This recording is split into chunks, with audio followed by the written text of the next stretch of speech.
Akkam jirtan hordoftoota teenya kabajamoo fi jaallatamoo kun Arbor Online School. Arbor Online School barsiisuu bashannansiisuuf akkasumas barnoota hedduu qabatee yeroo hedduu kan isin dhiyaatu yoo ta'u, har'a waa'ee fiyaas qabadhee isin dhiyaadheera. Fiyaas maali, akkamitti dalaynaa, maal dalaynee maal arganna kan jedhu kan waliin ilaallu ta'a. Hanga xumuraatti nu waliin ta'an affeerraa keenya. Jirtan hordoftoota teenya kabajamoo fi jaallatamoo guyyaa har'aa Video gabaabduu takka isiniif qabadhee dhiyaadheera. Viidiyicharraa maal hubannaa maal arganna kan jedhu hanga xumuraatti kan waliin ilaallu ta'a. Hordofaan affeerraa keenya har'a mee kallattumaan gara saayitii tokko isin seensisa. Saayitichi kun maal irratti hojjedha, maal irraa argadha kan jedhu immoo kan bal'inaan waliin ilaallu ta'a jechuudha.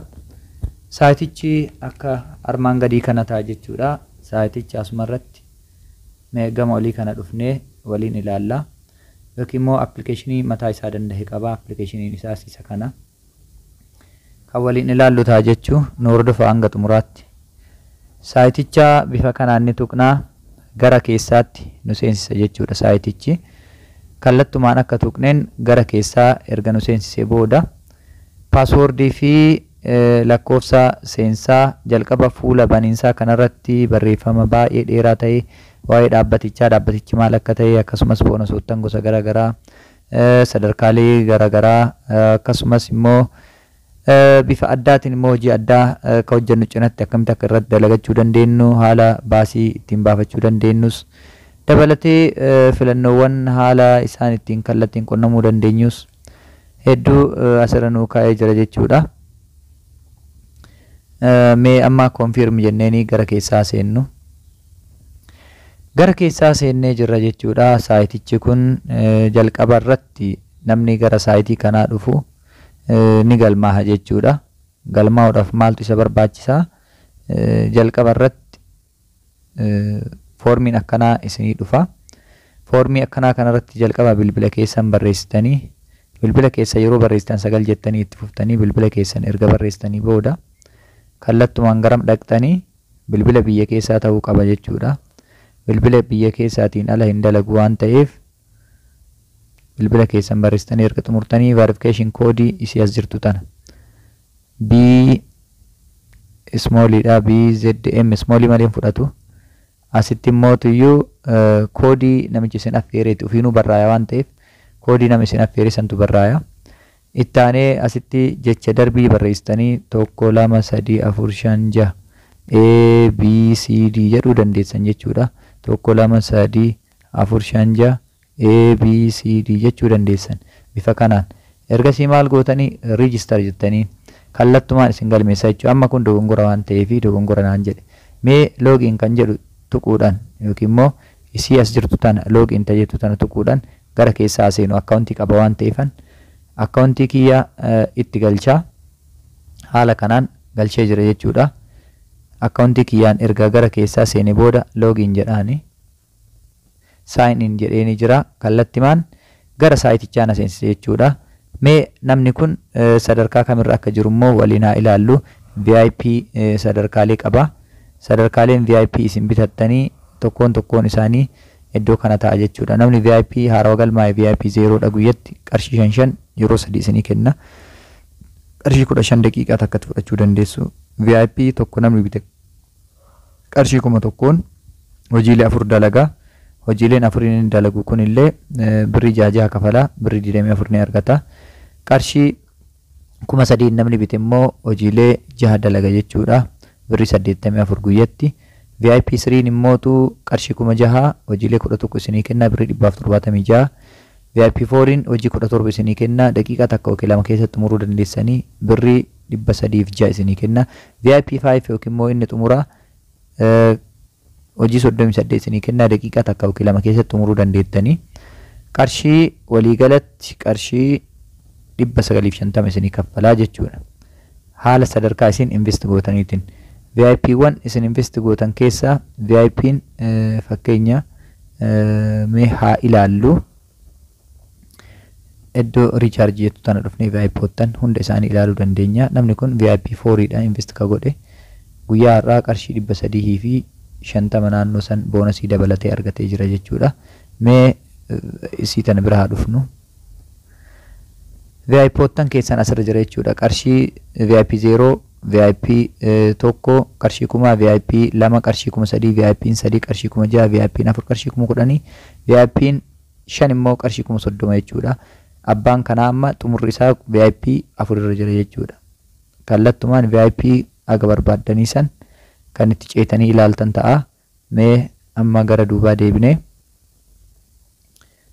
hojiilee guyyaa irraa dalagaman waliin haa ilaallu. Gama duubaatti deebineetiin ilaalla jechuudha.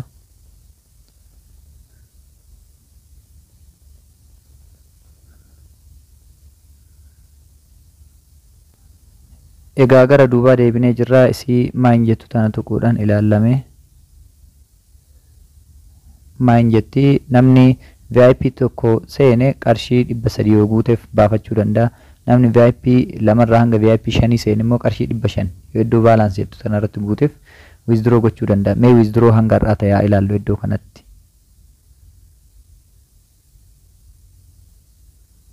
Haalli withdraw ittiin goonu haala kanaan nu dhufa.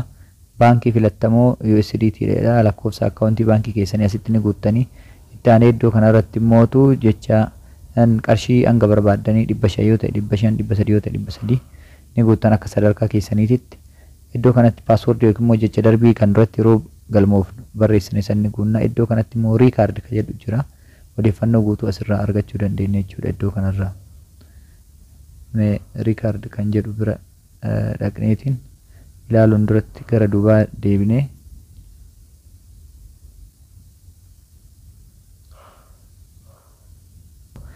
kanaaf hordoftoonni teenya kabajamuuf jaallatamoo namni tokko gara VIP 5 yoo bite yookiin immoo 4 yoo bite hojiileen 38 VIP 5 irratti isinii kennamu taaskota 4 kana jechuudha. Taaskota 4 kana afurima kan irra deddeebi'uudhaan tuqxanii san jechuun dabaltaabii akkatti tuquudhaan yoo takka tuqxan isin tursiisaa yeroo dheeraa isin irraa fudhata jechuudha. Insufficiency waan hin qabneefi kanaaf dabilii yeroo lama dabilii akkanatti tuqxe yeroo lama yoo tuqxan dafee hojii san isiniif laata jechuudha. Itti aanee dafee akka argattan isin taasisa. Kana fakkaataa VIP'wwan nuti tuquu dandeenyullee kana fakkaatu jechuudha. Asitti immoo iddoo miiseejii yookiin immoo komii garaagaraa dhaabbatichaa itti dhiyeessitanii itti aanee asitti tajaajila barbaaddan kamiyyuu dhaabbaticha irraa argachuu dandeessu. Gara xumuraarra yoo dhaqxan immootu waliigalaa waa'ee akkaawuntiis dabalatee iddoo kanatti akkaawuntii keessan kan irratti guuttattan ta'a jechuudha. Akkaawuntii guutuudhaaf isin tajaajila. Inni kun biil riikaardiidha. Hangarraa hangama isinii kafalamee meeqa kaffaltanii meeqarra jirtanii kaa'imu. Inni kun immoo tuyyuu baasii keessa waliigalaa akkaawuntii irratti baaftanis beekuudhaafi. Inni kun immoo tuyyuu gaafiif deebii kamuu qabaattan. Inni kun immoo tiimii keessan to'achuudhaaf baay'ina miseensa keessanii beekuuf. Inni kun akkaawuntii keessan guuttachuuf ka baankii haala ittiin baafatan sirreeffachuufi. Inni kun immoo tuyyuu dabalataan hojii biraa barbaadan birrii 1000 asirra keettanii torbaanitti birrii 1070 baafachuu dandeessu. 1010 keettanii 11,500 baafachuu dandeessu. Inni kun immoo nama affeeruudhaaf nama haaraa affeeruudhaaf. Inni kunis nama haaraa affeeruudhaaf isin tajaajila. Inni kunis nama affeeruuf isin tajaajila. Akkamitti yoo jettan gadi tuyxanii harkuma gadi tuyxaniin kooppii 2KM tajedhu tana dhufa isii tana tuquu qofaan kooppii isiniin jedha. Akkuma tuqeen kooppii jettee asitti argitan yoo ta'e egaa isiisan gara telegiraamaa deebi'uudhaan nama barbaannu. Kanaaf baay'ee salphaadha. Baay'ee tokko nama rakkisu. Inni biraan mootu about as waa'ee dhaabbatichaa. Inni kun daawunlood appilikeeshina godhachuuf. Kun immoo transaction ID jijjiiruudhaaf yeroo baasii gootan akka namni isin jalaan fudhanni kun gara duubaa deebi'uudhaaf isin tajaajila jechuudha. Hordoftoota teenya kabajamuuf jaallatamu namni kun qarshii 10,000 seenee amma qarshii 11,502 argatee jira jechuudha. Kijibaa hin kafaluu akkasii warrooti jettaniif kun deebii isiniif tahaa. Horaa bulaa deebanaa dagaagaa qanani'aa milkaa'aa yeroo gaarii isinii hawwaa fiyaasii wajjin turtii gaarii. Namoonni naqunnamuu barbaadan gara telegiraama kan kootii naqunnamuu dandeessu isiniif barreessaa asirratti. Akkasumas gara lakkoofsa bilbilaa gara yuutuuba kiyya miiseejiitiin naqunnamuu dandeessu. Gara tiiktookii kiyyaatiinis maqamaa yuutuubaa kanaan naqunnamuu dandeessu jechuudha. Horaa bulaa deebanaa. Hordoftoota teenya kabajamuuf jaallatamoo Arboor Online School isin barsiisaa isin bashannansiisaa oduuf odeeffannoo garaagaraa isiniif dabarsaa. Haala tajaajila online irratti hojii kamiyyuu waliin dalagnee gammachuun milkiin ilaalcha tokkoo fi wal qarqaaruudhaan ittiin cimnee jijjiiramnu yeroo hundaa qabatee isiniif dhiyaata. Hanga xumuraan waliin taatanii hordofuu keessaniif hedduu isin galatoomfanna. Horaa bulaa deebanaa sagantaa biraatiin kan walitti deebinu ta'a. Like, share, subscribe hin irraanfatinaa. Horaa bulaa deebanaa isin jaalladha.